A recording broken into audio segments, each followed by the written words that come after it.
તો આગળ સમાચારમાં વાત કરીએ તો મહત્વપૂર્ણ સમાચાર સામે આવી રહ્યા છે. તો મહત્વના સમાચાર સામે આવી રહ્યા છે. કહી શકાય કે કોંગ્રેસ 4 બેઠકોને લઈને ગુંચવાઈ છે. તો સમાચાર સામે આવી રહ્યા છે, હજી 4 બેઠકના કોંગ્રેસ ઉમેદવારની જાહેરાત બાકી છે. તો સમાચાર સામે આવ્યા, રાજકોટ, અમદાવાદ, પૂર્વ મહેસાણા, નવસારીમાં બેઠક. તો સમાચાર સામે આવ્યા, રાજકોટમાં રૂપાલા સામે કોંગ્રેસને ઉમેદવાર મળતા નથી. ક્યારે મળશે મહેસાણામાં કોંગ્રેસને ઉમેદવાર? મહેસાણામાં પાટીદાર કે ઓબીસી ઉમેદવારની ચર્ચા. આ સમાચાર સામે આવ્યા છે. કોંગ્રેસ ગુજરાતની 4 બેઠકોને લઈને ગૂંચવાઈ છે. તો પણ હજી 4 બેઠકોના કોંગ્રેસ ઉમેદવારની જાહેરાત બાકી છે. રાજકોટ, અમદાવાદ, પૂર્વ મહેસાણા, નવસારીમાં બેઠક. આ બેઠકમાં ઉમેદવારો બાકી છે, કોઈ જાહેરાત કરવામાં આવી નથી. તો વિજાપુર પેટા ચૂંટણીમાં પણ ઓબીસી કે પાટીદાર ઉમેદવારની ચર્ચા જોવા મળી છે. તો કોંગ્રેસ ગુજરાતની 4 બેઠકોને લઈને ગૂંચવાઈ છે. ક્યાં કોકડું ગૂંચવાયું છે તે સામે આવ્યું નથી. હજી 4 બેઠકના કોંગ્રેસ ઉમેદવારની જાહેરાત બાકી છે. રાજકોટ, અમદાવાદ, પૂર્વ મહેસાણા, નવસારી બેઠકમાં ઉમેદવાર બાકી. રાજકોટમાં રૂપાલા સામે કોંગ્રેસ ઉમેદવાર મળતા નથી. ક્યારે મળશે મહેસાણામાં કોંગ્રેસને ઉમેદવાર? તો મહેસાણામાં પાટીદાર કે ઓબીસી ઉમેદવારની ચર્ચા કરવામાં આવી.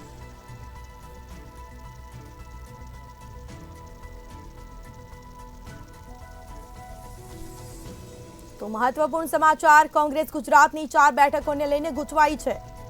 તો હજી 4 બેઠકોને લઈને ઉમેદવાર જાહેર કરવામાં આવ્યા નથી. રાજકોટ, અમદાવાદ, પૂર્વ મહેસાણા, નવસારીમાં બેઠકના ઉમેદવાર બાકી છે. રાજકોટમાં રૂપાલા સામે કોંગ્રેસ ઉમેદવાર મળતા નથી. ક્યારે મળશે મહેસાણામાં કોંગ્રેસનો ઉમેદવાર? તો મહેસાણામાં પાટીદાર કે ઓબીસી ઉમેદવારોની ચર્ચા. વિજાપુર પેટા ચૂંટણીમાં પણ ઓબીસી કે પાટીદાર ઉમેદવારની ચર્ચા કરવામાં આવી છે. તો કોંગ્રેસ ગુજરાતની 4 બેઠકોને લઈને ગૂંચવાઈ. રાજકોટ, અમદાવાદ, પૂર્વ મહેસાણા, નવસારીમાં બેઠક પર ઉમેદવાર બાકી છે. અન્ય પાટીદાર સમાજ માટે ટિકિટની આપવાની હલચલ ચાલી રહી છે, જેમાં નવસારીમાં પાટીલ સામે હજી કોંગ્રેસની જાહેરાત થઈ નથી.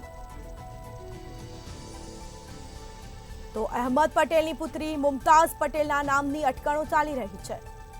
અમદાવાદ પૂર્વમાં રોહન ગુપ્તા બાદ કોઈ ઉમેદવાર મળ્યો નથી. તો કોંગ્રેસ ગુજરાતની 4 બેઠકોને લઈને ગૂંચવાઈ. રાજકોટ, અમદાવાદ, પૂર્વ મહેસાણા, નવસારીમાં બેઠકમાં ઉમેદવાર જાહેર કરવામાં આવ્યા નથી. તો ક્યારે મળશે મહેસાણામાં કોંગ્રેસને ઉમેદવાર? વિજાપુર પેટા ચૂંટણીમાં પણ ઓબીસી કે પાટીદાર ઉમેદવારની ચર્ચા. નવસારીમાં પાટીલ સામે હજી કોંગ્રેસની જાહેરાત થઈ નથી. તો અહેમદ પટેલની પુત્રી મુમતાઝ પટેલના નામની અટકણો ચાલી રહી છે. તો બીજી તરફ અમદાવાદ પૂર્વમાં રોહન ગુપ્તા બાદ કોઈ ઉમેદવાર મળ્યો નથી. તો શહેર પ્રમુખ હિતમસિંહ પટેલ લડવાના મૂડમાં જોવા મળ્યા. વિજાપુર પેટા ચૂંટણીમાં પણ ઓબીસી કે પાટીદાર ઉમેદવારની ચર્ચા. કોંગ્રેસ ગુજરાતની 4 બેઠકોને લઈને ગૂંચવાઈ. હજી સુધી 4 બેઠકોના કોંગ્રેસ ઉમેદવારની જાહેરાત બાકી છે. રાજકોટ, અમદાવાદ, પૂર્વ મહેસાણા, નવસારીમાં બેઠક. રાજકોટમાં રૂપાલા સામે કોંગ્રેસને ઉમેદવાર મળતા નથી. તો ક્યારે મળશે મહેસાણામાં કોંગ્રેસને ઉમેદવાર? તો બેઠકને લઈને ગૂંચવાઈ છે. આ કોંગ્રેસ ગુજરાતની 4 બેઠકો બાકી છે. હજી કોઈ નામ જાહેર કરવામાં આવ્યા નથી. તો શેના કારણે નામ જાહેર થયા નથી? કોઈ જાતિગત સમીકરણ છે કે કેમ? અહેમદ પટેલની પુત્રી મુમતાઝ પટેલના નામની અટકણો જોવા મળી. તો બીજી તરફ નવસારીમાં પાટીલ સામે હજી કોઈ કોંગ્રેસની જાહેરાત જોવા મળી નથી. અમદાવાદ પૂર્વમાં રોહન ગુપ્તા બાદ કોઈ ઉમેદવાર મળ્યો નથી. તો કોંગ્રેસ ગુજરાતની 4 બેઠકોને લઈને ગૂંચવાઈ છે.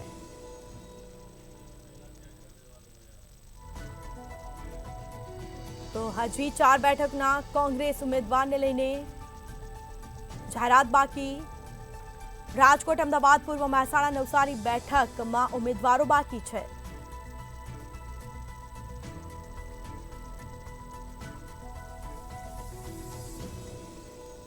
તો અહેમદ પટેલની પુત્રી મુમતાઝ પટેલના નામની અટકણો ચાલી રહી છે. તો અમદાવાદ પૂર્વમાં રોહન ગુપ્તા બાદ કોઈ ઉમેદવારના નામની કોઈ ચર્ચા જોવા મળી નથી. વિજાપુર પેટા ચૂંટણીમાં પણ ઓબીસી કે પાટીદાર ઉમેદવારની ચર્ચા જોવા મળી.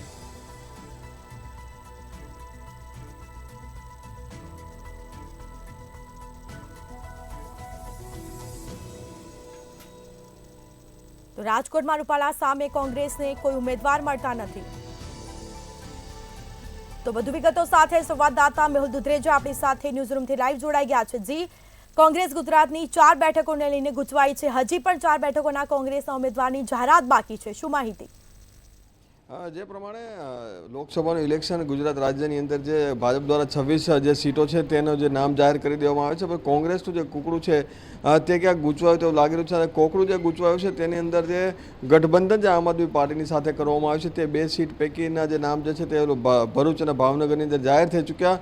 ત્યારબાદ એક બાદ એક જે છે 20 જેટલા જે નામો જે છે તે જાહેર થઈ ચૂક્યા છે, પરંતુ 4 નામો જે છે 4 સીટો જે છે તે ક્યાંક કોંગ્રેસને હેરાન કરી રહી છે અને કોંગ્રેસને જે 4 સીટોમાં જે ઉમેદવાર જે છે તે મળતા નથી તેવું લાગી રહ્યું છે। અને જેના લીધે હાલ જે 4 સીટો છે તેનું જે ઉમેદવારોનું જે લિસ્ટ જે છે જાહેર થઈ નથી રહ્યું।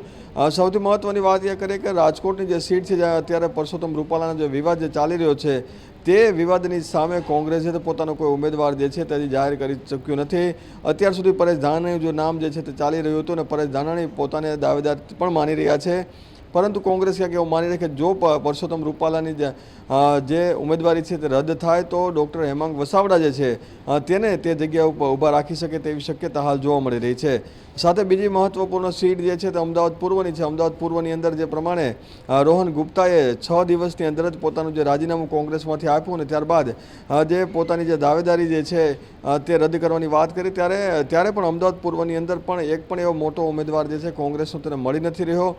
તેને લઈને પણ ક્યાંક ને કોકડું ગૂંચવાઈ રહ્યું છે। આ જનરલ સીટ છે અને જનરલ ઉપર કોઈ પણ ઉમેદવાર છે તેને રાખી શકાય એમ છે, પરંતુ કોંગ્રેસ પાસે અમદાવાદ પૂર્વનો કોઈ મોટો નેતા નથી, જેના લીધે હાલ હિંમતસિંહ પટેલનું નામ જે છે તે ચાલી રહ્યું છે। હિંમતસિંહ પટેલ શહેર પ્રમુખ છે કોંગ્રેસના।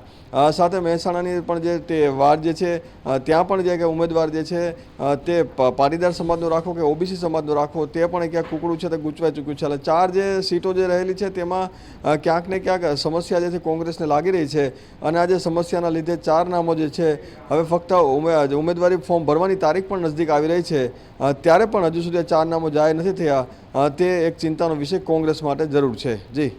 જી, કોંગ્રેસને કયા સમીકરણો નડી રહ્યા છે જેના કારણે હજી ઉમેદવાર જાહેર કર્યા નથી? જે 4 નામો જે છે તેની અંદર ઘણા બધા જે સમીકરણો છે તે ભાગ ભજવી રહ્યા છે અને આ સમીકરણોના લીધે જે ક્યાંક ને ક્યાંક જે કોકડું છે દિવસે ને દિવસે ગૂંચવાતું તેવું લાગી રહ્યું છે। કોંગ્રેસ હજી જે પ્રમાણે વાત કરી હતી કે ઉમેદવારના ફોર્મ ભરશું ત્યારે તમને આખો બાયોડેટા આપી દઈશું, એટલે કે જ્યારે પહેલાં જે શક્તિસિંહ ગોહિલને વારંવાર પૂછવામાં આવતું હતું ત્યારે તેઓ કહેતા હતા કે અચાનક જ અમે અમારા 24 ઉમેદવારના જે નામ અને બાયોડેટા તમામ જે છે તે જાહેર કરી દઈશું, પરંતુ હાલ જે એક બાદ એક જે ઉમેદવારોનું જે નામ જે જાહેર કરવામાં આવે છે જે છેલ્લું જે લિસ્ટ 3 ઉમેદવારોનું જે નામ જાહેર કરવામાં આવે છે, પરંતુ 4 જે સીટો છે તેની અંદર જાતિગત સમીકરણો સાથે સાથે અત્યારનું જે વાતાવરણ જે કોંગ્રેસને અત્યારે ક્યાંક પોતાનાથી વિપરીત વધારે લાગી રહ્યું છે તેવું લાગી રહ્યું છે। સાથે સાથે ત્રીજો મુદ્દો એ છે કે કોઈ મોટા એવા નેતા જે છે નથી કોંગ્રેસ પાસેથી, જેના લીધે આ તમામ જે 4 સીટો છે તેની ઉપર પ્રબળ દાવેદારી સાથે પ્રચાર કરી શકે, પરંતુ ક્યાંક ને ક્યાંક આ જે સમસ્યા છે તે ગૂંચવાઈ રહી છે, જેના લીધે કોંગ્રેસ હાલ અવઢવમાં જોવા મળી રહ્યું છે। સ્મિતા, તમામ જાણકારી આપવા બદલ આપનો આભાર।